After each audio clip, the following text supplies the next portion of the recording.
I need you to look at what is happening right now across every major financial market on Earth, and then tell me this is normal. Tell me with a straight face that what we are witnessing since this 2026 is just a routine pullback, just a healthy correction, just markets doing what markets do. Because if you can look at what I am about to show you and still believe everything is fine, then honestly, I do not know what it would take to wake you up. Japan's Nikkei 225 just crashed more than 7%. Think about that, 7% in a single trading session. South Korea's Kospi fell more than 8%. That is not a normal correction. That is a market screaming that something deep in the global financial system is breaking. Hong Kong's Hang Seng dropped more than 2%. India's Nifty 50 lost more than 2%. Germany's DAX futures are down more than 3%. London's FTSE 100 is falling. Paris's CAC 40 is falling. In the United States, Dow futures, S&P 500 futures, and NASDAQ 100 futures are all down more than 2.2%, their worst performance in months. Bitcoin has plunged to $65,000, and the total crypto market cap has fallen below $2,028 trillion. Humanity Protocol is down more than 5%. WorldCoin is down more than 5%. Pippin is dropping. OKB is dropping, Cosmos is dropping, risk assets are getting hit in every market, in every region, in every time zone on this planet. And in the middle of all this destruction, in the middle of this global financial earthquake that is shaking the foundation of portfolios everywhere, silver is trading at 82.80, down 128 on the day, down 1.228%. And the financial media wants you to believe silver is the problem. They want you to believe that the one asset class that has survived every currency crisis, every energy shock, every sovereign debt collapse, every inflation spiral over the last 5,000 years of recorded history is somehow the asset you should be selling right now. I want you to drop a comment right now and tell me where you are watching from, because I want people to understand the global scale of what is happening tonight. Are you in the United States watching your stock portfolio bleed? Are you in Japan watching the Nikkei collapse? Are you in South Korea watching the Kospi break down? Are you in Europe waiting for the London Open and wondering whether your pension fund survives this week? Are you in the Middle East watching war unfold in real time? Because I want everyone watching to understand this very clearly. This is not just an American problem, and this is not some isolated local event. This is a synchronized global liquidation, and the people who survive it will be the people who understand what it means and where the money flows next. Now let me tell you what caused this, because the mainstream media is going to give you half the story and bury the other half so deep you will never find it unless someone digs it up for you. Oil, that is the trigger. Brent crude and West Texas Intermediate both exploded past $114 a barrel. They ended last week around $90. Let me say that again because I need the size of that move to really register. Oil was at $90 on Friday. It is at $114 on Monday. That is a 26% increase in crude oil prices over a single weekend. In the history of oil markets, moves like that usually happen during wars, embargoes, or civilization-level disruptions. And that is exactly the kind of environment we are dealing with right now. The war involving Iran escalated sharply over the weekend. Israel targeted major Iranian energy infrastructure. Iran retaliated by hitting strategic assets across the region. Then the dominoes started to fall. Kuwait announced reduced crude oil output. The United Arab Emirates also announced reduced crude oil output. They joined Saudi Arabia and Qatar, which had already cut production and shipments. The Strait of Hormuz, which handles roughly 1/5 of the world's daily oil supply, is now disrupted by active military operations. We are not talking about a theoretical risk anymore. We are not talking about what might happen if tensions rise. The tensions already rose. The war is happening. The oil is not flowing normally. And every economy on Earth that depends on Middle Eastern energy, which is basically every major economy, is now staring at $120 oil as the baseline, not the ceiling. And here is what $114 oil does to every other market. Because this is the chain reaction the financial media keeps showing you in separate pieces without putting it all together. When oil jumps from $90 to $114 in 48 hours, it does not just affect energy stocks. It reprices everything. Every product that is made requires energy. Every product that is transported needs fuel. Every product that is stored uses electricity. Every real-world business has energy as a basic cost. So when oil rises 26% in a weekend, corporate earnings expectations around the world instantly get revised lower because costs just surged while revenues did not. That is why stocks are crashing. This is not just panic, this is math. The earnings models that supported these stock prices were built on oil in the $80 to $90 range. They were not built on $114 oil. And they definitely were not built on $120 or $130 oil, which is where we may be heading if this war does not cool down very soon. And right now, there is no sign that it will. Now, layer on top of that one of the worst U.S. jobs reports in years. The Bureau of Labor Statistics reported that U.S. non-farm payrolls did not rise by 92,000. They fell by 92,000. The economy lost 92,000 jobs. The market was expecting a gain of 59,000. The previous month was revised lower from 130,000 to 126,000. The unemployment rate moved up to 4.4% from 4.3%. And I need you to understand what those numbers mean when combined with $114 oil. Because when you put those two things together, you get one word that should terrify every central banker, every politician, and every investor on the planet. Stagflation. That simply means stagnation plus inflation. It means an economy that is slowing down while prices are rising at the same time. It means people are losing jobs while the cost of living keeps going up. And stagflation is the nightmare scenario because central banks have no easy tool to fix it. They cannot cut rates aggressively because that risks making inflation even worse.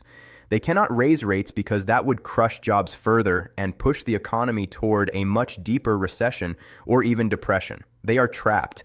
The Federal Reserve is trapped. And the CME FedWatch tool is now showing a 95% probability that rates stay unchanged at the March meeting.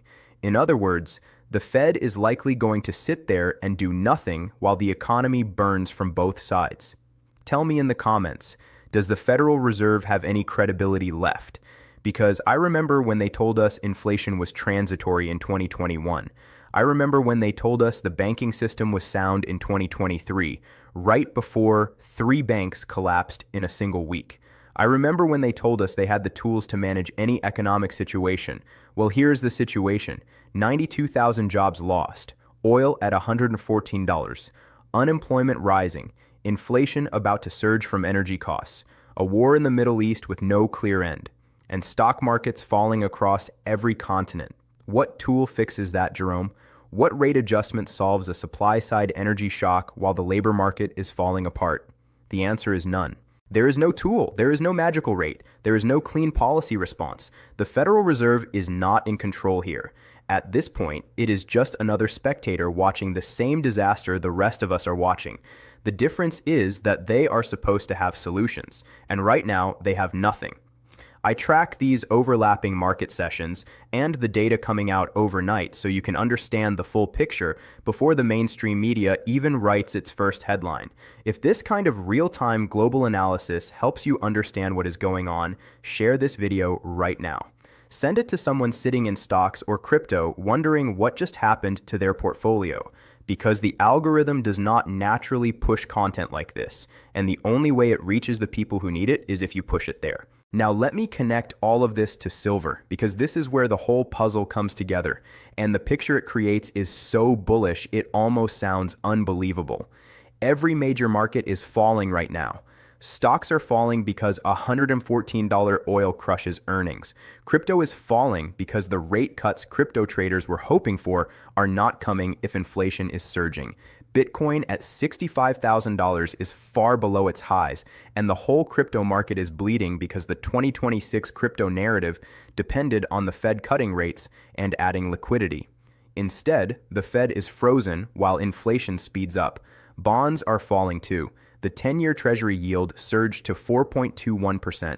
The 30-year rose to 4.84%. And remember, when yields rise, bond prices fall. That means pension funds and insurance companies holding long-duration bonds just took another major hit. So let me ask you the question that should be obvious, but somehow is not obvious to the people on financial television. If stocks are falling, crypto is falling, and bonds are falling, where does the money go? It does not vanish. Money does not disappear from the financial system. It moves. It flows from assets where value is being destroyed into assets where value is being protected. And in every major monetary crisis in history, when you have had a stock market crash, bond market stress, and currency instability driven by an energy shock, the money has flowed to the same place again and again. Hard assets, precious metals, gold, silver, real, physical, tangible assets that cannot be printed into existence by a central bank and cannot be diluted by a government running endless deficits. Gold fell 1.12% today to 5,113 in the spot market. Silver fell 1.28% to $82.80. Platinum slipped to $2,138. And I know the bears are going to jump on those numbers and say, see, even precious metals are falling. The safe haven trade is broken. But here's what those numbers really tell you if you are willing to look past the headline. Gold is still up 18% year to date. Silver is still up 18% year to date. They are down today because of something called profit taking during a liquidity crisis. In simple terms, when every market on earth is falling at the same time and leverage traders are getting margin calls in stocks, crypto, and futures, they have to raise cash fast. And to raise cash, they often sell the positions that are still in profit. That means they sell their winners. They sell the assets that are up 18% because those are the assets where there is still profit left to take. That is not weakness. That is actually evidence of strength. It means precious metals have held up so well that they are among the only profitable assets left to sell. And once that forced selling is over, once the margin calls are handled, once the first wave of panic passes, the deeper structural money starts flowing into hard assets. And those flows do not last for one day. They can last for months. They last as long as the crisis lasts. And this crisis does not look like it is ending anytime soon. Let me paint a picture of what the next 30 days could look like, because I want you to understand the sequence of events and why each one points toward higher silver prices. The next U.S. consumer inflation report is going to hit a market that is already terrified of inflation. Normally, a CPI report can move markets by itself. But here's the problem. The February CPI data was gathered before oil jumped to 114, before the Iran war escalated, before Kuwait and the UAE cut production. That means the February inflation report does not fully reflect the energy shock that hit over this past weekend. So even if February CPI comes in near expectations, or even slightly below, markets already know it is stale. Markets will know the real inflation wave is still ahead. March and April CPI readings are the ones that are likely to look ugly, because it takes time for higher oil prices to work through the economy. Gasoline prices go up, transport costs go up, shipping costs go up, products moved by truck, ship, or plane become more expensive. That shows up in the data 30 to 60 days later, and that inflation will be showing up just as the labor market is weakening after a negative 92,000 payroll print. Stagflation is not just a possibility anymore. It is becoming the base case. And in a stagflation environment, precious metals do not merely hold value. They tend to move much higher because they benefit from both sides of the problem. They benefit from inflation, and they benefit from the loss of confidence in financial assets and paper currency. Now, let me talk about the crypto angle, because there are millions of people right now staring at their Coinbase app, looking at Bitcoin at $65,000 and asking themselves what happened to the story that crypto was digital gold, that crypto was an inflation hedge, that crypto was the future of money. Bitcoin just showed in real time on a Monday morning in March 2026 that it is not digital gold. It is a risk asset. It trades more like a tech stock. It falls when the Nasdaq falls. It bleeds when liquidity tightens. It drops when the Fed cannot cut rates. Gold does not behave that way. Silver does not behave that way. Physical precious metals do not have the same relationship with risk assets because they are not risk assets. They are anti-risk assets. They are the thing you own because everything else is falling apart. And every crypto investor who just watched their portfolio fall 5%, 10%, even 15% this morning is going to start asking a very uncomfortable question over the next several days. Why am I holding a digital token that crashes during the exact kind of crisis it was supposed to protect me from, when I could be holding a physical metal that has preserved wealth for 5,000 years?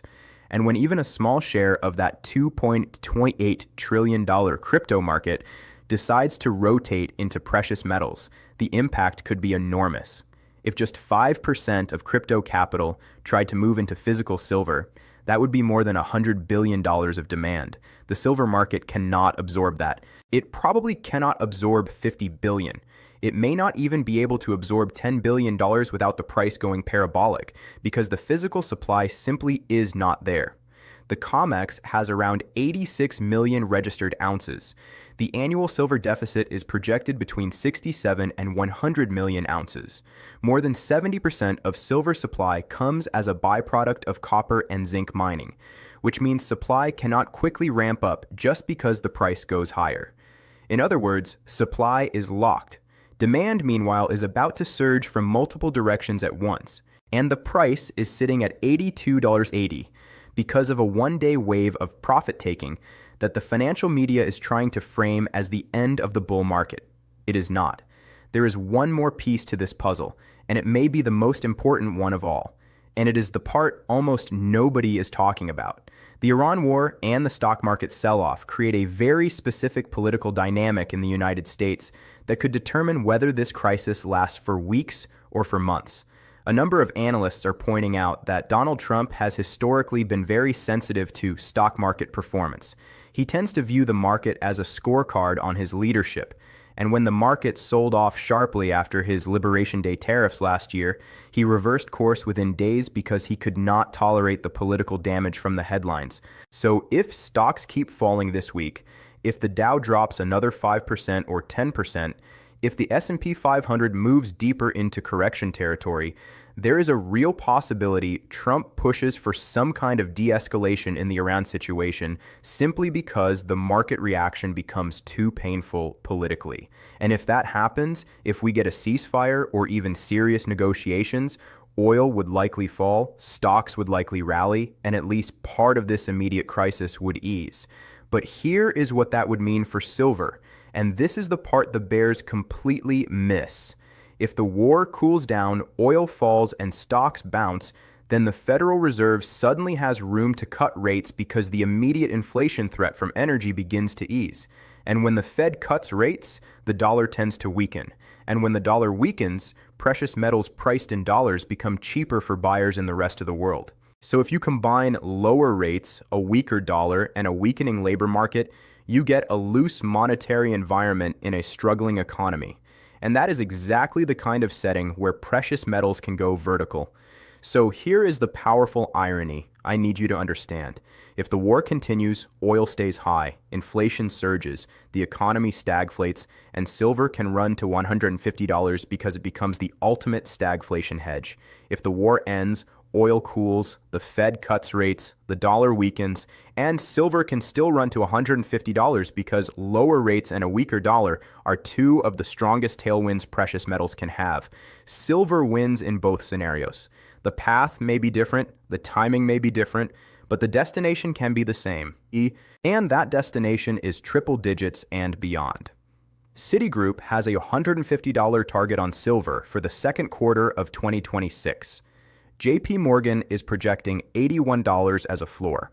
Goldman Sachs is comparing gold's move toward $5,400 with silver's potential for an even stronger percentage move. The gold to silver ratio is compressing. Silver was added to the U.S. critical minerals list. Solar demand is rising toward the European Union's 700 gigawatt target. Electric vehicle adoption is driving about 3.4% annual growth in silver consumption. AI and semiconductor demand are creating new industrial uses for silver that barely existed 5 years ago.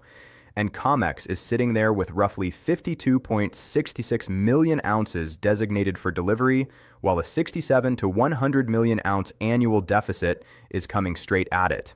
So I'm going to ask you again in the comments because I genuinely want to know your answer. When every stock market on earth is falling, when crypto is in free fall, when bonds are selling off, when the dollar's strength exists only because every other currency looks worse, when oil is at $114 and rising, when the US just lost 92,000 jobs, when the Fed has no real tools left, when COMEX is running thin, and when silver is somehow sitting at $82 after being at $121 just weeks ago, what exactly are you waiting for? What data do you still need? What headline do you need to see? What analyst do you need to hear from? Because every major signal from every meaningful data source across every major market in every major country is telling you the same thing. The fiat currency system is cracking, the paper financial system is cracking, and the assets most likely to hold value on the other side of that are the real, physical, tangible assets that central banks cannot print, governments cannot dilute, and wars cannot erase, and you do not have to. The link is in the description. It takes 2 seconds. Do it now. Here is my final thought, and I really want you to sit with this because it may be the most important thing I say in this entire video.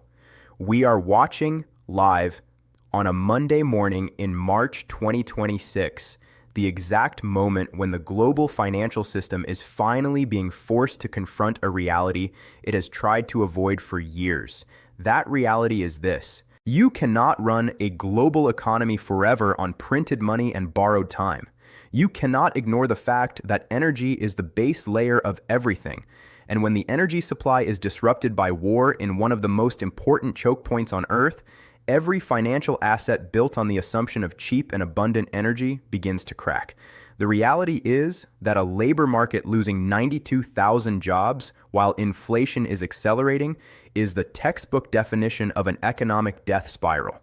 And the reality is that the only honest money, the only form of money that has preserved purchasing power through wars, crises, collapsing empires, and destroyed currencies for 5,000 years is sitting there at $82 an ounce waiting for you to notice it. Stocks are falling, crypto is falling, bonds are falling, oil is exploding, jobs are disappearing, inflation is rising, central banks are paralyzed, and silver, the most undervalued, most essential, most supply-constrained hard asset on the planet, is down just 1.28% on the day, and the financial media is trying to tell you that is a reason to sell. It is not a reason to sell. It is the reason. This is the moment. This is the dip people will look back on in 6 months, in 1 year, in 5 years, and say, I wish I had bought silver at $82 when the world was practically screaming that the fiat system was failing in real time and I did not listen. Do not be that person. Do not be the person who watched every warning light flash red and still chose to trust the people on television who have been wrong about almost everything for the last 5 years. Do not be the person who trusted the same institutions that told you inflation was transitory, that the banking system was sound, that they had the tools, that the economy was resilient. They were wrong then, and they are wrong now. And this $82 silver price may be the last gift they ever give you before the market fully reprices to reflect the reality staring all of us in the face.